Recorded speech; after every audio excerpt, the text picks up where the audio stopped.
Muy buenas noches y bienvenido a un nuevo programa de debate este día lunes 17 de octubre. Sin duda pasan muchas cosas en el país y es importante tener la voz oficial del gobierno. Por eso esta noche tengo como invitado al secretario de Comunicaciones de Casa Presidencial, Eugenio Chicas. Buenas noches, Eugenio. Bienvenido. Muchas gracias, Nacho. Buenas noches a todos los televidentes y gracias por invitarme a este importante programa, Nacho. Cosa importante que preguntarte, esta tarde hubo acción en la Asamblea Legislativa, no se aprobó finalmente unos 134 millones en bonos para poder pagar los FODES que las municipalidades están reclamando. Lo vamos a hablar inmediatamente, antes saludamos por supuesto a la Central de Seguros y Fianzas que hace posible este primer segmento de debate. Durante 30 años hemos consolidado nuestro liderazgo en fianzas. Somos expertos en seguro de personas, seguro de daños, fianza segura. Nuestro servicio es de calidad, ágil y oportuno. Alcancemos juntos nuestras metas, porque los salvadoreños no nos dejamos vencer. 3 décadas de desarrollo. La Central de Seguros y Fianzas. Por 30 años, su centro de confianza. Bueno, se frustró esta tarde una iniciativa del gobierno para que se aprobara por parte de la Comisión de Hacienda y que pasara este jueves a la plenaria la aprobación de 134 millones para cubrir los últimos 4 meses del FODES, que es el dinero que reciben las alcaldías del país por parte del gobierno. Nombre Guevara dijo que el gobierno está haciendo esfuerzo para cubrir el mes de agosto, pero que se necesitan estos 134 millones que cubrirían los últimos 4 meses del año. Arena se opuso a la solicitud gubernamental y el PCN también, señalando de que la emisión de 4 meses no soluciona el problema y que este es un problema y que este es una responsabilidad del gobierno que tiene que pagar permanentemente o todos los meses a las alcaldías. Hay que recordar que antes el secretario general o el presidente del COENA, Mauricio Interiano, había dicho que si no se pagaba el FODES, se suspendía las negociaciones con el gobierno. ¿Cómo recibe el gobierno esta negativa a los partidos, principalmente Arena, de no aprobar estos bonos, esta emisión de bonos? Bueno, en primer lugar hay que señalar, Nacho, el FODES es una estructura de presupuesto que corresponde al 8% de los ingresos del Estado, de los ingresos corrientes del Estado, y eso se va entregando mes a mes en cuotas. Esto significa 29 millones de dólares al mes, 29 millones. Una parte de eso, por ejemplo, para el mes de agosto, una parte se pagó porque es lo que adeudan las municipalidades con la banca privada. Las municipalidades están endeudadas, muchas de ellas, algunas están endeudadas hasta por 5 periodos y otras hasta por 7 periodos. Entonces, el pago de esas cuotas al sector financiero es muy importante para evitar que éstas puedan incurrir en una mora. Esa parte se canceló en el mes de agosto, el resto no, porque obviamente eso es parte del paquete de los 1.200 millones que está en la mesa de negociaciones. Es cierto, nosotros como gobierno asumimos el compromiso, de acuerdo a las posibilidades de ingreso, de cubrir lo relativo al mes de agosto y se siguen haciendo los esfuerzos para eso. Sabemos que no son sencillas en este momento en las finanzas públicas. Ahora una salida más completa es la que se presentó el jueves pasado a la Asamblea Legislativa y es una emisión de bonos, que esto es por 134 millones de dólares, que serviría para completar agosto y de ahí completar hasta diciembre, en el entendido de que ya la estructura del presupuesto del 2017 sí ya contempla de manera integral los ingresos del FODES. O sea, yo creo que este es un tema de voluntad política. Yo creo que el que Arena tome como pretexto este elemento para levantarse de la mesa, pues yo creo que no está bien calculado, nos parece como gobierno que es un error. ¿Por qué? Porque el diálogo es precisamente el instrumento político para resolver este tipo de diferencias y porque el tema del FODES es parte de los 1.200 millones. De todas maneras, nosotros seguimos, independientemente de lo que haga Arena, nosotros seguimos buscando opciones alternativas de cómo cubrir el compromiso de agosto, porque no nos imaginamos de que en definitiva vaya a haber irresponsabilidad en Arena como para retirarse en definitiva de la mesa. Eugenio, Arena ha dicho, bueno, ¿cómo no mantener el gobierno ese dinero si ese dinero es parte de los presupuestos anuales? No, eso no es ningún gasto sorpresivo, sino que tiene que tenerlo. Siempre recordemos que a lo largo de la historia, siempre los presupuestos han estado desfinanciados, siempre. Y precisamente la figura de la ley del FODES, por ejemplo, desde sus orígenes, contemplaba, incluso el mismo año en que se aprobó el FODES, cuando este se llevó a los términos en que hoy se tiene, fue mediante un crédito en aquel momento de 1.400 millones de colones, porque tampoco había en ese momento dinero para pagar el FODES, y eso fue en periodos de los gobiernos de Arena. O sea, el que no haya liquidez en una parte del año no ha sido un tema de novedad. Todos los presupuestos históricamente han estado desfinanciados. Por eso es que hoy, como parte de la mesa de diálogo, de entendimiento, se están buscando nuevos procedimientos que permitan, en este caso, resolver ese tipo de desavenencias. El presidente, por ejemplo, hoy ha ordenado un presupuesto que esté por debajo de la línea del crecimiento económico calculado para el país. Eso nunca se había hecho. Siempre, históricamente, los presupuestos han estado situados en la línea más optimista del crecimiento. Hoy, por primera vez, la línea base que se ha tomado es el 2.3%, en tanto la economía se ha previsto que crezca un 2.5%. ¿Por qué? Para no especular con ese colchón del 2%, que en definitiva puede o no recogerse en términos tributarios. O sea, no es nueva esta circunstancia de tener crisis. Ahora, ¿qué es lo que ha agravado la actual coyuntura de finanzas del Estado? Porque creo que la gente amerita una explicación. En primer lugar, la ha afectado, se conoce, 8 sentencias y resoluciones de la Sala de lo Constitucional que mermaron drásticamente los recursos del Estado. O sea, ha habido 8 sentencias al hilo, resoluciones que han afectado los ingresos del Estado. En segundo lugar, también ha afectado considerablemente el hecho de la evasión y elusión fiscal, que este es un tema pues que ronda, según distintos cálculos de organismos que estudian este tema, los 1.500 millones de dólares. O sea, esto es un golpe muy fuerte a las finanzas del gobierno del Estado para cumplir los compromisos. Y en tercer lugar, la negativa reiterada que ha habido por parte de Arena desde hace meses de resolver el tema de los 1.200 millones de dólares, que es el cúmulo, ojo, porque si uno no repasa y no hace memoria, uno dice, pero ¿y de dónde salen los 1.200 millones de dólares que se necesitan hoy?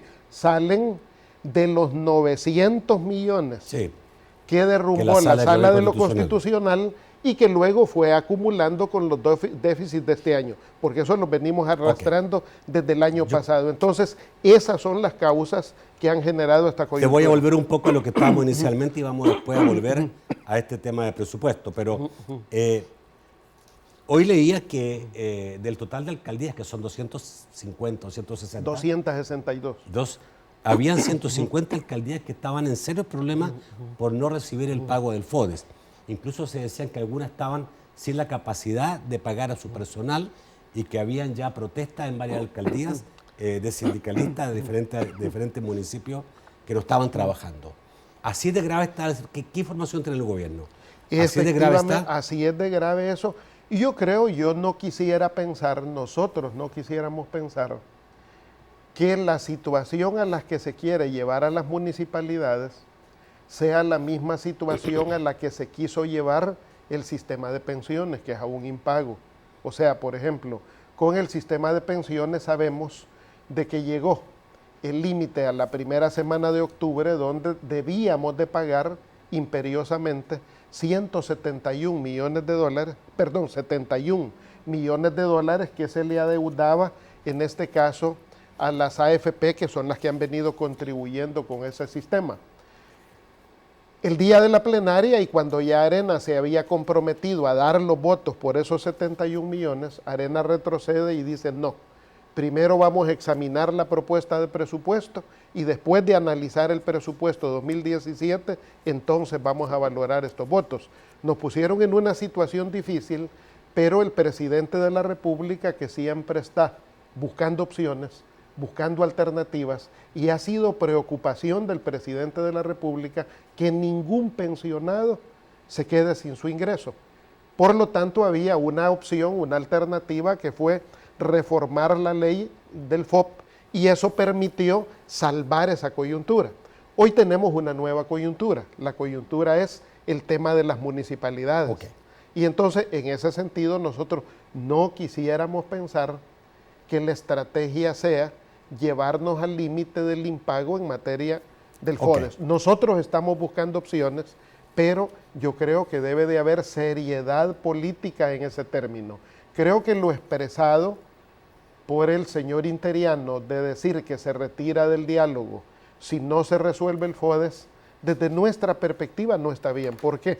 Porque esos son los temas que se deben de resolver en la mesa, en el diálogo. Eugenio. Y eso es lo que develaría si hay o no una intención de llevar al país a una condición de impago. Ok, yo quiero que en el próximo bloque hablemos esto de lo que se dice y de las verdades que establecen un lado y otro, y que la gente de repente no sabe cuál es realmente la verdad.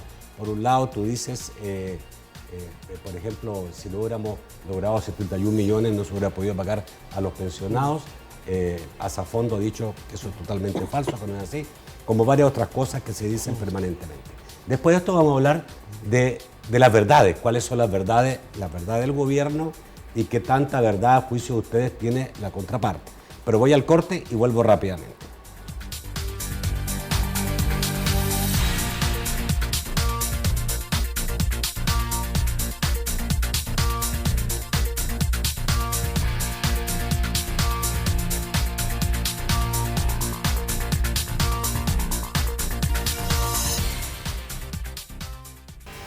Porque la protección comienza en el hogar.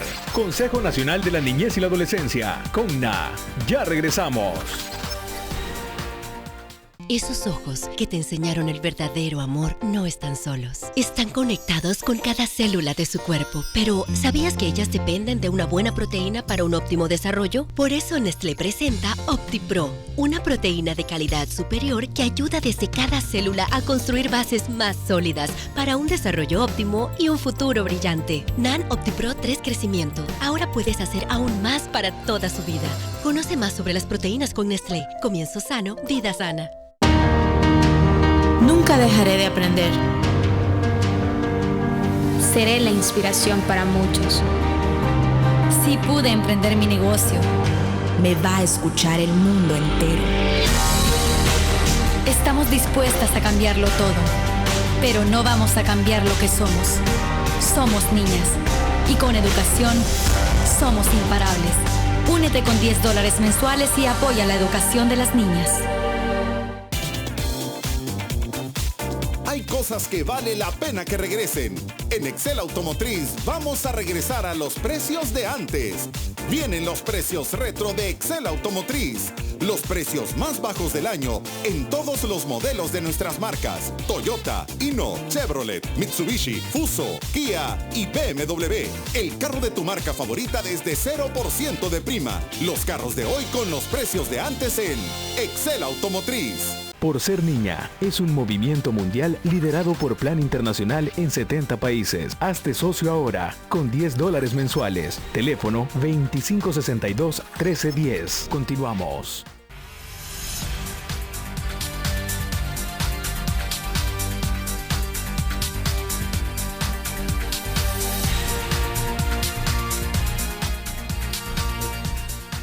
El segundo segmento de debate gracias a Banco Agrícola.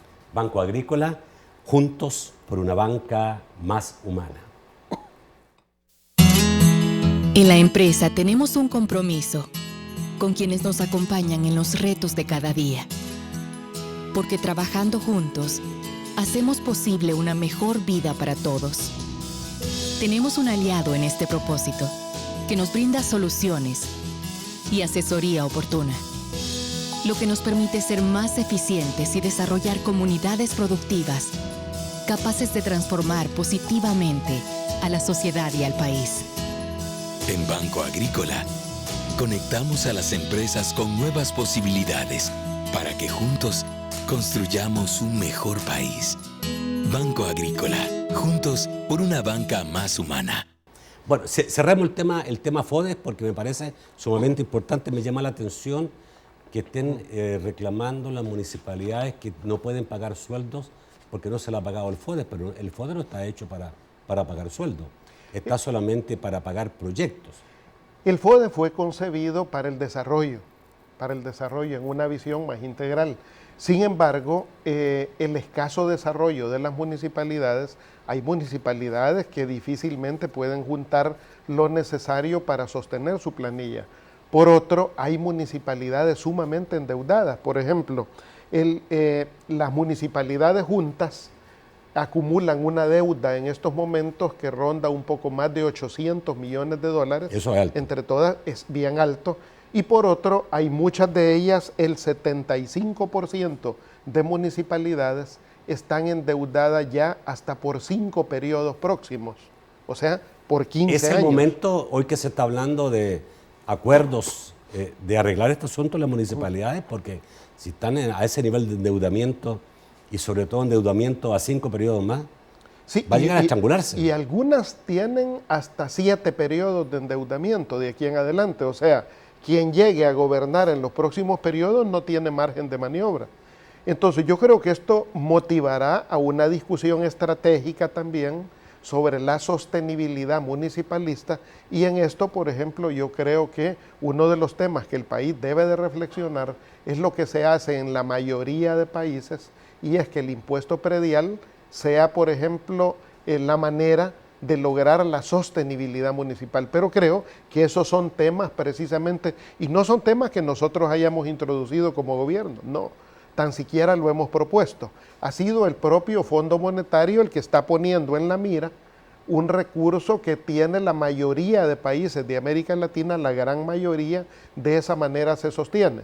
Más bien el tema que creo que tenemos entre manos es discutir la globalidad de los retos financieros del Estado, y el sostenimiento de las municipalidades es uno de ellos, y creo que en conjunto... A través del predial puede ser el sostenimiento de las municipalidades. Claro. Y con eso el Estado baja también el que tiene que pagar por supuesto, claro. FODES. La implementación de un recurso de esa naturaleza no se hace de la noche a la mañana. Implicaría al menos unos 2 o 3 años para poderlo ejecutar. Hay que planearlo, eso implica completar catastro, eso implica clasificar la propiedad, y claro, eso no invalida de ninguna manera el FODES. Okay. No, eso podría permitir combinar FODES con predial, pero son de los temas a los que hay que estar abiertos para la discusión. Vamos a la parte quizás más inherente a ti, que es la comunicación. Yo creo que la gente en El Salvador está bastante confundida entre los lenguajes que se están utilizando, bastante extremos en relación a cuál es la verdadera situación del país. Tú has llegado a decir, hay un show artificial que se está creando en relación a cuáles son las verdaderas condiciones del país. La oposición dice, estamos en el peor momento de la historia. El gobierno dice, el culpable es la herencia que recibe este gobierno por parte del gobierno de Arena.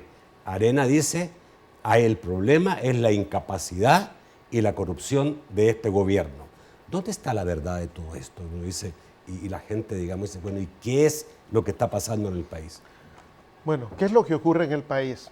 ¿Cómo lo clasifica el Fondo Monetario Internacional? Para no dar nuestra interpretación, sino de quienes estudian nuestra economía y los desarrollos de América Latina y del mundo. El FMI lo que señala es que El Salvador lo que tiene es una crisis de caja que se deriva de la insuficiencia del ingreso de recursos al gobierno, al Estado. Eso, por ejemplo, coincide con la apreciación del FMI, del Banco Mundial, de que la economía de El Salvador sigue creciendo. Fíjate qué interesante. La economía crece a un ritmo del 2.5% en momentos en que otros países de América Latina tan siquiera crecen, sino decrecen.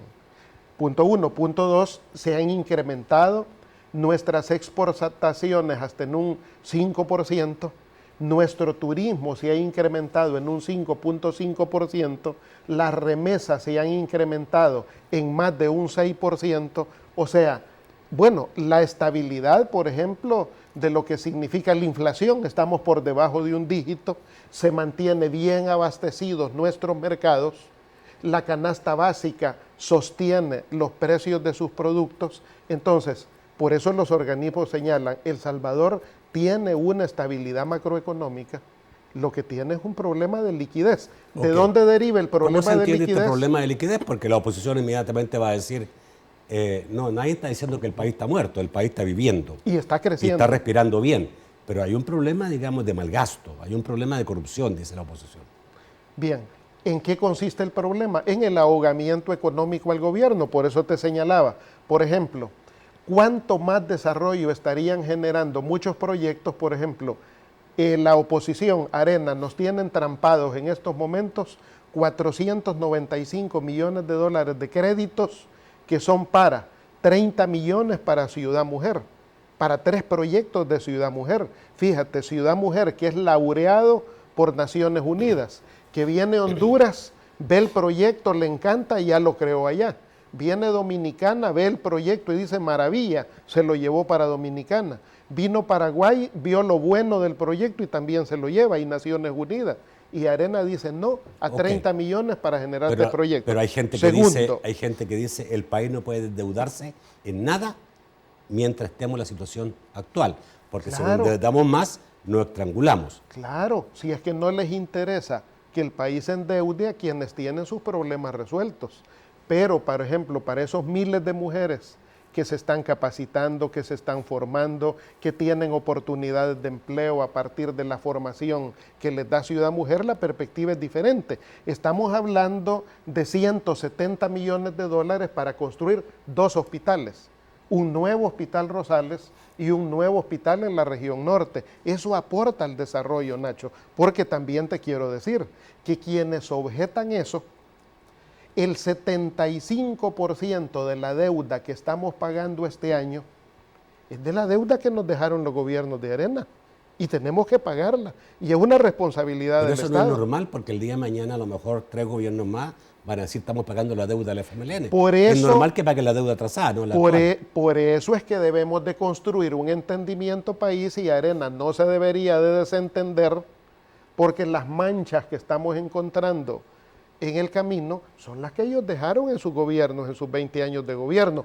Y nosotros de buena gana, de buena voluntad y por la responsabilidad de nuestro gobierno, sabemos que es obligación cumplirlo. A ver, o sea, no renegamos ahorcado financieramente el país como una estrategia de la oposición, eso dijiste tú, que está siendo ahorcado. ¿Cómo se explica este ahogamiento, este ahorcamiento que está haciendo la oposición financieramente al gobierno, tomando en cuenta que normalmente las oposiciones, y también lo hizo el FMLN, no eran nunca muy dados a aprobarle préstamos al gobierno? Nosotros fuimos de los que más préstamos le aprobamos a Arena cuando nosotros éramos oposición. Por eso pudieron ejecutar muchos de los programas y por eso hoy también estamos pagando endeudamiento, porque tenemos que ver con eso, los apoyamos en eso. ¿Por qué se expresa, en qué se expresa hoy el ahogamiento? Punto 1, por ejemplo, en el enorme déficit que genera la evasión y la elusión fiscal. ¿Cuál es el origen de la evasión y elusión fiscal? Que los instrumentos legales de que se dispone son insuficientes. Solución. Este gobierno, el presidente ha enviado a la Asamblea Legislativa una normativa, una nueva ley de cobro coactivo para poder hacer un cobro eficaz de esas deudas. ¿Cuál es la actitud de Arena? No discutir siquiera ese instrumento legal, porque ese es el que nos permitiría ser eficientes en el cobro. Otro instrumento de ahogamiento que ocurre en esto, los 1.200 millones de dólares. Si los 1.200 millones tiene que ver con el boicot que nos hizo la Sala de lo Constitucional con los 900 millones el año pasado que han acumulado con el déficit de esta vez. ¿Cómo ahoga Arena en este caso? No aprobando oportunamente los 1.200 millones.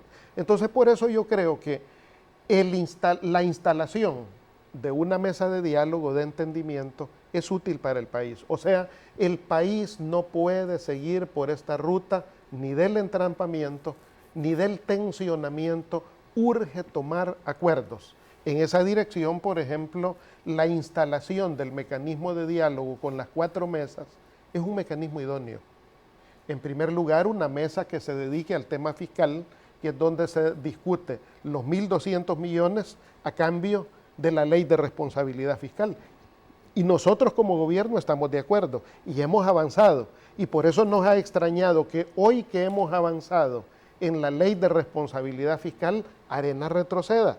Segunda mesa, la discusión del tema de las pensiones. Las pensiones es un tema que si Chile, que fue la meca del conocimiento para crear el diseño de pensiones que hoy tenemos, ya lo está reformando, pues aquí estamos abiertos a la discusión. Nosotros como gobierno hemos sido los únicos que hemos propuesto una reforma al sistema de pensiones, pero no es impositiva, es abierta la discusión. Nos interesa conocer cuál sea la propuesta de Arena, cuál sea la propuesta de ANEP, cuál sea la propuesta de FUSADES como tanque de pensamiento, como ONG en este caso, cuál es su propuesta para poder discutir también desde esa perspectiva. Y cuando tú escuchas que se dice es que al FMLN y al gobierno no le interesa una reforma de pensiones, le interesa un mecanismo para agarrar el dinero que está ahí. Pero si nosotros somos los que hemos propuesto una iniciativa de reforma, y si a alguien no le gusta nuestra propuesta de reforma, si a Arena no le gusta, bueno, ¿y dónde está la propuesta de Arena? Yo no sé si tú conoces la propuesta de reforma de pensiones de Arena, si has visto algún documento, si has escuchado alguna iniciativa, o si la ciudadanía conoce cuál es la propuesta de ANEP o de FUSADES en materia de reforma de pensiones. O sea, nosotros aceptamos. Se está estudiando una propuesta, no se está haciendo una propuesta.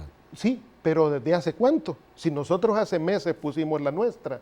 Entonces, en ese sentido el tema es, nosotros tenemos una propuesta seria, pero es abierta al debate, abierta a la discusión. ¿Por qué? Porque el tema de pensiones amerita una salida estructural. No puede seguir como está. Debemos, y nuestro compromiso como gobierno, el compromiso del presidente es asegurar el futuro de los pensionados. Ok, quiero cerrar este bloque. No sé si tengo tiempo, si no me lo dicen inmediatamente. Con el caso... vamos a ir al corte. Vamos al corte. Quiero preguntarte sobre la evasión fiscal. ¿Qué es la posibilidad que ve el gobierno en que la Fiscalía logre activar todos esos casos? Son 11.111 casos que están en la Fiscalía sobre mora fiscal. Ya volvemos.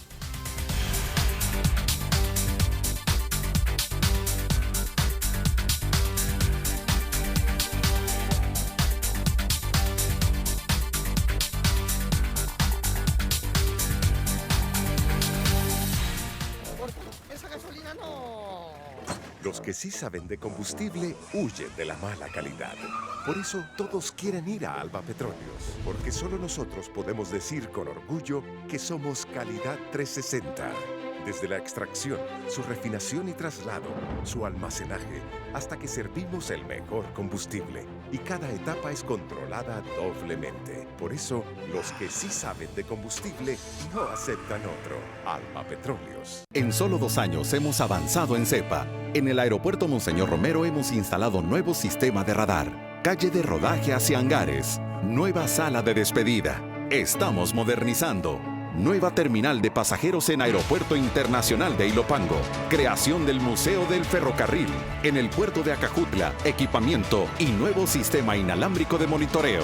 Facilitación de flujos para contenedores y restauración de la superficie de muelles. CEPA, somos gente que va más allá. Porque la protección comienza en el hogar. Mi mamá y mi papá me han enseñado que nadie debe tocar mi cuerpo.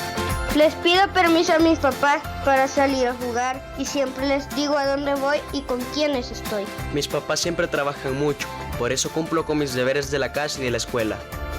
Mi mamá me ha educado sin golpes y sin gritos y me ha enseñado que puedo confiar en ella. Mi familia se esfuerza y me apoya en mis estudios. Yo cumplo con mis deberes y saco buenas notas. Consejo Nacional de la Niñez y de la Adolescencia. Esos ojos que te enseñaron el verdadero amor no están solos. Están conectados con cada célula de su cuerpo. Pero, ¿sabías que ellas dependen de una buena proteína para un óptimo desarrollo? Por eso Nestlé presenta OptiPro, una proteína de calidad superior que ayuda desde cada célula a construir bases más sólidas para un desarrollo óptimo y un futuro brillante. NAN OptiPro 3 Crecimiento. Ahora puedes hacer aún más para toda su vida.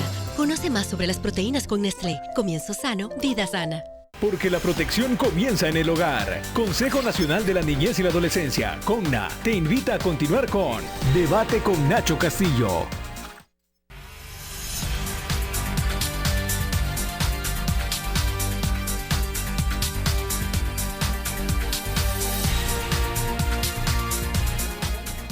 El tercer segmento de debate gracias a Sistema Fedecrédito. Con tus tarjetas de crédito del Sistema Fedecrédito, disfruta de las mejores ventajas.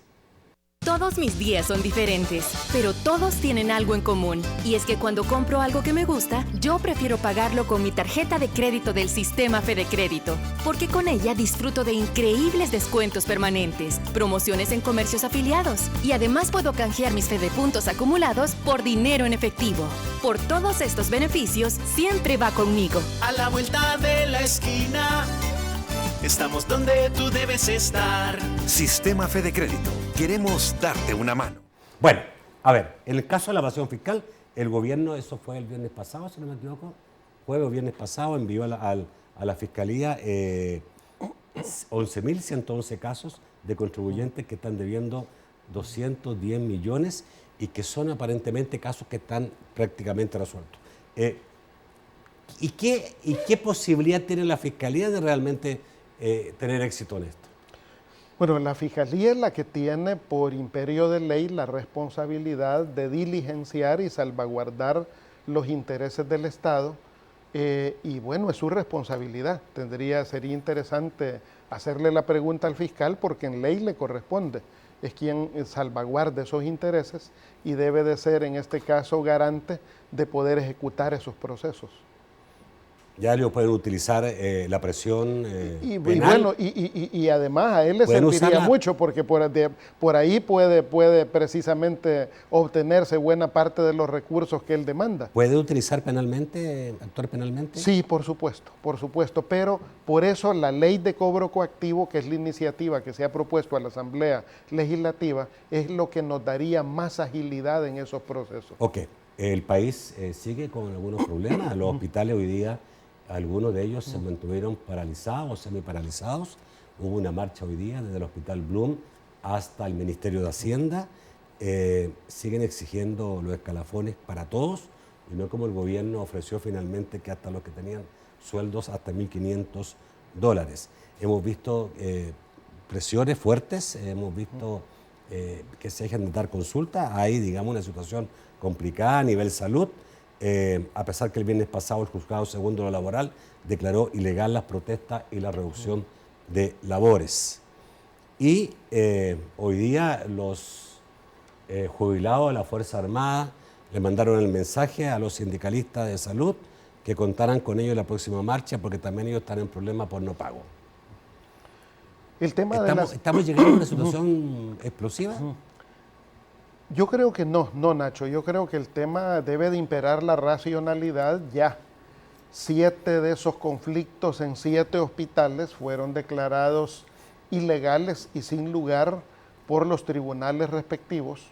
Eso es muy importante porque le da la señal a la población de la legitimidad de la defensa de los intereses de la salud que hace este gobierno y que en este caso pues no tienen la razón quienes demandan más de lo que este Estado, de lo que este gobierno puede cumplir en este periodo.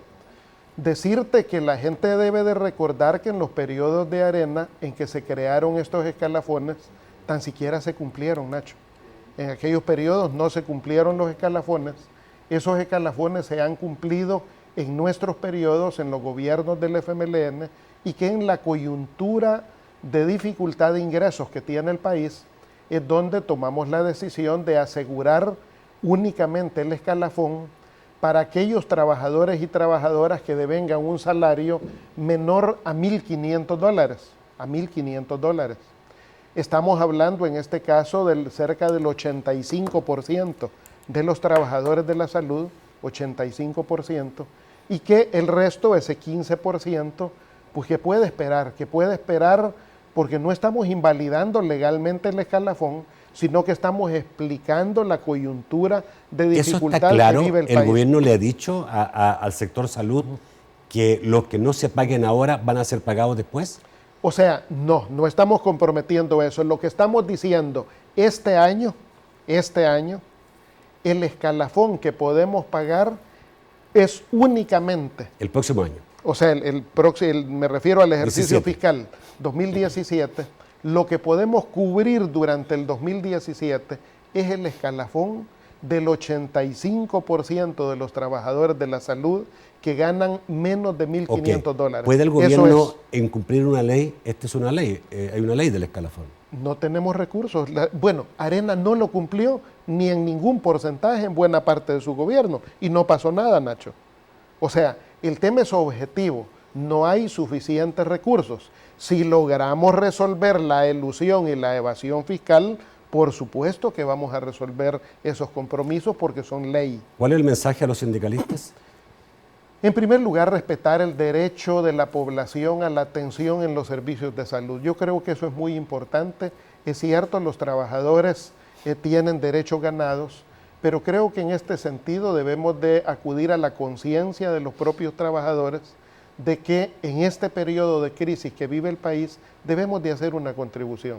En ese sentido, hay compromiso del gobierno por aplicar más y mejores medidas de austeridad que permitan un ahorro. Hemos asegurado, por ejemplo, que el presupuesto 2017 tenga contemplado una economía en bienes y servicios de alrededor de $80 millones, que afecta a todos los ministerios para asegurar que las finanzas públicas sean sostenibles y, en segundo lugar, para no desmejorar los programas sociales. O sea, los recortes estarán en bienes y servicios y no en los programas sociales. El compromiso de nuestro gobierno es sostener esos programas sociales. A ver, no voy a meterte mucho en el tema de presupuesto porque realmente eso es más técnico y toma mucho más tiempo entenderlo, pero en el caso y por este lado voy a ir a lo que es la Sala de lo Constitucional. La relatora de Naciones Unidas pidió a las autoridades salvadoreñas cesar los ataques contra los magistrados de la Sala de lo Constitucional. Y han habido varias, después de esto siguen habiendo manifestaciones en contra de los magistrados y el FMLN dijo que seguirá apoyando marchas contra los magistrados porque los magistrados se han metido con el pueblo. Yo ya he señalado sobre este tema, Nacho. En primer lugar, hay que reconocer de que en este país hay libertad de expresión y hay libertad de movilización. Y que hablamos de órganos de Estado, hablamos de poderes del Estado. La Asamblea Legislativa es un poder del Estado. El Ejecutivo somos un poder del Estado y la Corte Suprema de Justicia tiene que hacerse cargo de que es un poder del Estado. ¿A razón de qué santo la gente puede protestar contra el gobierno, la gente puede protestar contra la Asamblea Legislativa como poder del Estado y la gente no puede protestar contra la Sala de lo Constitucional, Nacho? ¿Por qué no? O sea, ¿cuáles son las reglas en este caso? En primer lugar, que toda protesta debe de ser pacífica, sea contra el Ejecutivo, sea contra el Legislativo, o sea contra el tercer poder del Estado. ¿No se reconoce por parte del gobierno, como lo reconoce Naciones Unidas, que hay una situación diferente entre protestar contra una autoridad política y protestar contra una autoridad judicial, en este caso a los jueces? No hay ninguna diferencia. ¿Por qué? Porque es superior el derecho constitucional de la libertad de expresión y movilización. Y si alguien no se siente conforme, la Asamblea Legislativa emite leyes que pueden o no gustar a la gente. El Ejecutivo emitimos decretos ejecutivos, decisiones ejecutivas que pueden o no gustar a la gente y la gente puede o no aceptarlas, o puede protestar pacíficamente contra el Ejecutivo. La Corte Suprema de Justicia emite resoluciones y emite sentencias que pueden o no gustar a la gente, son de obligatorio cumplimiento, igual que las leyes que emite la Asamblea Legislativa, son de obligatorio cumplimiento. Pero ¿a santo de qué razón no se la relatora señala de que este tipo de cosas atentan incluso contra la integridad de los jueces, de los magistrados? Es que no puede ¿El Estado haber... garantiza la seguridad de los magistrados? Por supuesto, Nacho, y como de todo funcionario público. O sea, ¿cuál es el tema en este caso? Que toda protesta, y yo lo he dicho con mucha claridad, no puede haber protesta ni contra la Corte Suprema de Justicia, ni contra la Asamblea o contra el Ejecutivo de manera violenta, no. Toda protesta debe de darse en el marco de la ley. Pero digo, tanto derecho tienen unos de protestar contra la Asamblea, contra el Ejecutivo, o igual contra la Corte Suprema de Justicia. ¿Es diferente el derecho que tienen los sindicalistas de salud para paralizar a un hospital? Tienen derecho, y lo que no pueden hacer es violentar el derecho de los pacientes de recibir su atención médica, pero que pueden hacer una marcha y no ocurrieron contra la privatización de la salud. O sea, protestar, expresar opinión no es el problema. Lo que tiene que hacer es no poner en riesgo el derecho de la salud de la gente, y eso le tiene que exigir, bueno, hasta los mismos policías se movilizan. Lo que no lo pueden hacer... El gobierno envió un proyecto de ley a la Asamblea para impedir que ocurriera ese tipo de cosas. Para impedir ciertos renglones, o sea, no es toda manera de movilización, es para impedir, por ejemplo, ¿qué es lo que se busca? Que no haya descrédito contra la institución policial por el rol que éste juega en torno a la seguridad pública. Por eso digo, este país es un país democrático, es un país abierto, es un país donde nos ha costado mucho esfuerzo lograr el derecho de libre expresión y movilización. Y por lo tanto, si existe un poder del Estado que ejerza resoluciones, pues debe de enfrentar pacíficamente las protestas que puedan ocurrir en ese sentido. Un minuto para tratar el último tema, que es los próximos días, no sé qué día exactamente, pero estamos cerca a que ya juramente el nuevo Parlacen, y tú eres un diputado electo al Parlacen. ¿Qué va a pasar? ¿Va a juramentar al Parlacen? ¿Qué pasa con tu cargo de secretario de Comunicaciones del gobierno? Bueno, es una obligación. En primer lugar, yo debo de agradecer a todos aquellos hombres y mujeres electores que tuvieron a bien votar por mi partido, votar por mi persona, y eso se ha convertido precisamente en una curul legislativa en el Parlamento Centroamericano. Este es un órgano muy importante para la integración regional. Bueno, yo ya tuve experiencia de fungir antes en ese organismo, y obviamente yo debo de cumplir mi responsabilidad de juramentar ante el Parlamento Centroamericano. Luego tenemos que ver de qué manera se va a desempeñar una y otra responsabilidad. Obviamente no puedo cobrar de ninguna manera, Nacho, 2 salarios, no. Siempre se tendrá que ejecutar de manera ad honorem alguna responsabilidad, pero sí pienso asumir la responsabilidad, juramentar ante el Parlamento Centroamericano. ¿Va a ser diputado del Parlamento Centroamericano y secretario de Comunicaciones, y perfectamente sin puedo cobrar asumir uno de los sueldos? Perfectamente puedo asumir ambas responsabilidades, limitadamente en algún caso, pero no puedo cobrar en los 2 lugares, de ninguna manera. Bueno, vamos al corte, volvemos rápidamente con sus comentarios y sus preguntas.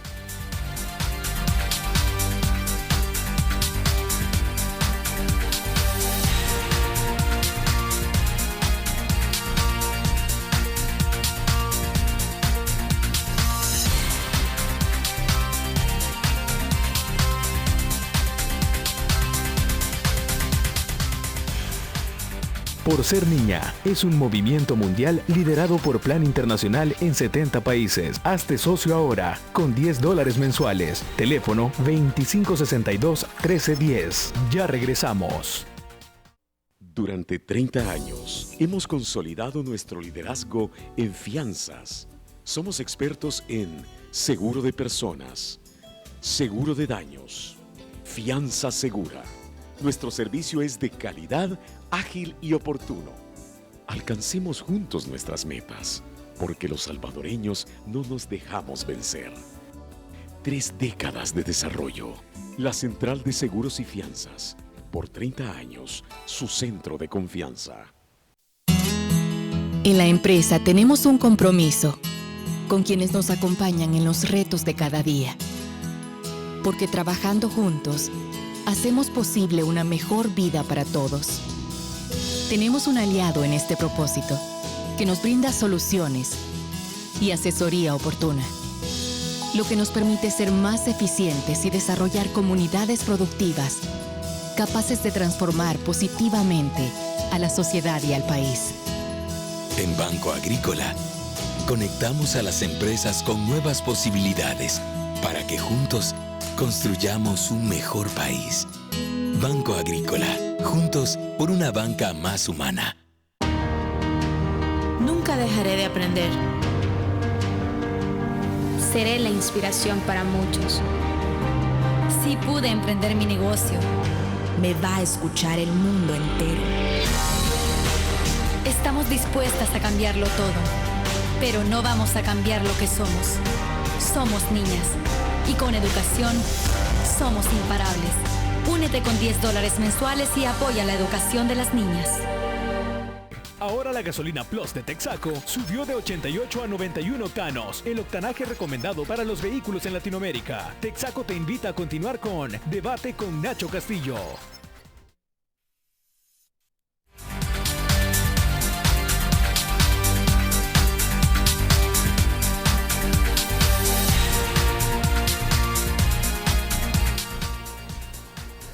Buenas noches, Francisco Bonilla. Cuéntanos qué son los amigos televidentes esta noche.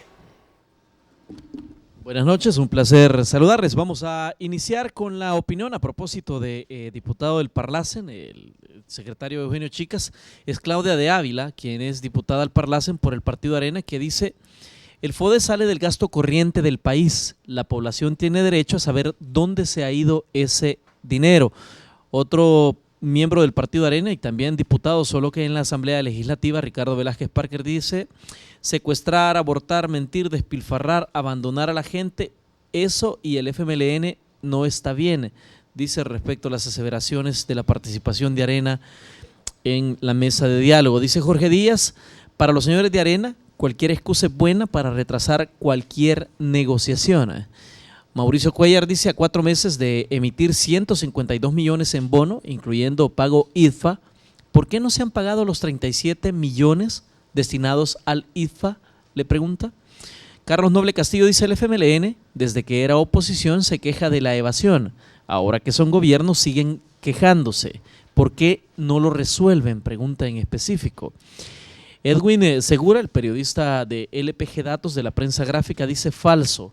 Hacienda reclama 373 millones, esto respecto a la afirmación del secretario de que serían 1.500 millones de dólares evadidos. Dice Celia Pineda Dubón: Arena no seguirá en la mesa cuando le tocan intereses. José Mario Cibrián dice: ¿por qué le niegan recursos a la Fiscalía, pero bien que le delegan cobros de impuestos? Son incoherentes, afirma José Mario Cibrián. El economista de Funde, Carlos Pérez, dice: Asafondos, Funde, hicieron propuestas de pensiones serias, pero el gobierno no las quiere ver. Su posición es inflexible.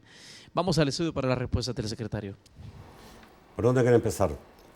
Por la última, Asafondos, Funde hicieron propuestas serias, dice, y el gobierno no las quiere ver. Bueno, no sé si Arena se las va a retomar para llevarlas a la mesa, porque ese es el mecanismo. O sea, el mecanismo que tenemos instalado es un mecanismo en el que las dos partes llevamos propuestas a la mesa. Nosotros tenemos las nuestras y nos parece que son correctas. Entonces yo no sé si Arena será el vocero de Asafondos y Arena retomará la propuesta de Asafondos, o si Arena podrá argumentar su propia propuesta en la mesa, pero hasta hoy no ha sido llevada ninguna propuesta. O no sé si ANEP o FUSADES retomarán la propuesta de Asafondos, porque aparecieron juntos, por cierto, han aparecido juntos en distintos espacios públicos. Entonces me imagino que puede ser que ellos vehiculen esas propuestas. Nosotros como gobierno tenemos propuestas serias en ese sentido. Se pregunta sobre la cobertura a la Fiscalía. En el ejercicio presupuestario de este año, la Fiscalía tenía programados 48 millones de dólares. Al final se le reforzó su presupuesto este año y la Fiscalía estaría recibiendo este año no 48, sino 64 millones de dólares. O sea, nuestro gobierno ha sido responsable de acuerdo a la disponibilidad de recursos porque reconocemos el buen trabajo de la Fiscalía y además es una obligación constitucional. Pero este gobierno ha tenido como preocupación de primer orden no solo fortalecer la Policía Nacional Civil, la Fuerza Armada, que están en la primera línea de enfrentamiento en los temas de seguridad, sino también a la Fiscalía General de la República, por ejemplo, el poder dotar de 100 nuevos fiscales, por ejemplo, fue posible porque de la contribución a la telefonía, de ahí se adicionaron recursos para que la Fiscalía dispusiera de 100 nuevos fiscales para seguir combatiendo el crimen. O sea, tenemos un claro compromiso de apoyar la acción fiscal. Con el tema de la evasión, aquí no hay que confundir dos cosas. Una cosa son los adeudos que ya hizo públicos el Ministerio de Hacienda, que son adeudos comprobados y que por lo tanto deben de pasar ya al obligatorio cobro. O sea, eso ya han pasado por todas las fases judiciales. Todas las fases judiciales. Todas las fases de investigación. Así es. Ya. Y otra cosa es la evasión y la elusión, que tiene un monto de 1.500 millones según estimaciones de distintos organismos, y que eso tiene un tratamiento diferente y que por eso también se está buscando actualizar las normativas jurídicas para poder perseguir esas irregularidades y cerrar esa brecha. Por ejemplo, la ley del cobro coactivo va en eso. 200 y tantos millones que están solamente para el proceso de cobro por parte de la Fiscalía. Otros 200 millones que suman 500 y tantos, al final estos dos juntos, que son los que están en una fase final ya comprobada. Así es. Y eso no es ilusión. Y el resto son que están en proceso. Así es. Y otros en pero investigación, que pueden ser deuda, etcétera, o no pueden ser deuda. Así es, así es. Ok. ¿Por qué el FODES, por qué no se paga el FODES si el FODES sale el gasto corriente, dice? ¿Dónde está el dinero? Porque el gasto corriente se estima y al final en el año los ingresos del Estado, como ha ocurrido a lo largo de más de 20 años, terminan no siendo lo que está estimado, lo que está presupuestado. O sea, los ingresos terminan siendo menores. Por eso se creó durante varios gobiernos, incluso desde el periodo de Arena, la utilización de la figura de bonos, de la figura de letes, para completar esos ejercicios presupuestarios. Y por otro lado, también recordemos que algo que ha agravado mucho las finanzas públicas del país son los requerimientos de fondos para cubrir el sistema de pensiones. Ok, la otra pregunta era, ¿por qué no se han pagado los 77 millones del ITFA? Eso está en proceso. Porque hubo un préstamo por 77 millones. Así es, y eso está en proceso, o sea, esos compromisos terminan cumpliéndose. Porque hubo una reforma desde la Asamblea Legislativa que ha garantizado cumplir esos compromisos hasta diciembre. ¿Eso significa que si hay un atraso en pagos? Sí, así es. Pero no hay incertidumbre de que no haya. No hay impedimento, no hay incertidumbre. ¿Qué pasa para los próximos años? Arena ha estado hoy día proponiendo una nueva ley por el cual, digamos, se establezca la deuda del gobierno con el ITFA. Y nosotros estamos abiertos a discutir ese tipo de temas. ¿Y reconoce la deuda del gobierno, el actual gobierno reconoce la deuda con el ITFA? Tenemos que estudiarla, será el ministro de Hacienda el que fije posición en ese tema. Porque lo que el ITFA dice, nosotros en momento determinado hicimos una serie de pagos que le correspondía al gobierno, sí, lo hizo. Por eso. Entonces hay que cuadrar eso y será el ministro de Hacienda el que lo hará. Yo creo que la urgencia del momento, Nacho, es que instaladas las mesas de diálogo, las mesas de negociación, en la brevedad, en lo que queda del mes de octubre, se deben de aprobar los 1.200 millones de dólares. Estamos listos con la ley de responsabilidad fiscal. Esa es la manera de ponerle solución a la crisis coyuntural que vive el país. Ok. Bueno, ya no alcanzamos a tocar los temas quizás que son más de índole hacendario. tenemos una invitación hecha la invitación para el ministro para el día miércoles. Es muy posible que esté aquí con nosotros. Bienvenido para poder explicarnos todas esas dudas que ustedes tienen en relación a la hacienda del país. Muchísimas gracias, Eugenio. Nacho. Gracias, amigos televidentes. Los espero mañana a las 8 de la noche. Mañana vamos a estar conversando con el fiscal general de la República. Mañana, importante invitado para tocar todos esos temas que tienen que ver con los juicios que está llevando la Fiscalía General, como también el reciente gane del laudo arbitral que se tuvo para el caso de las mineras y que realmente es una alegría para todos los salvadoreños que se haya ganado ese juicio internacional. Nos vemos mañana a las 8 de la noche en un nuevo programa de debate. Que pase muy buenas noches.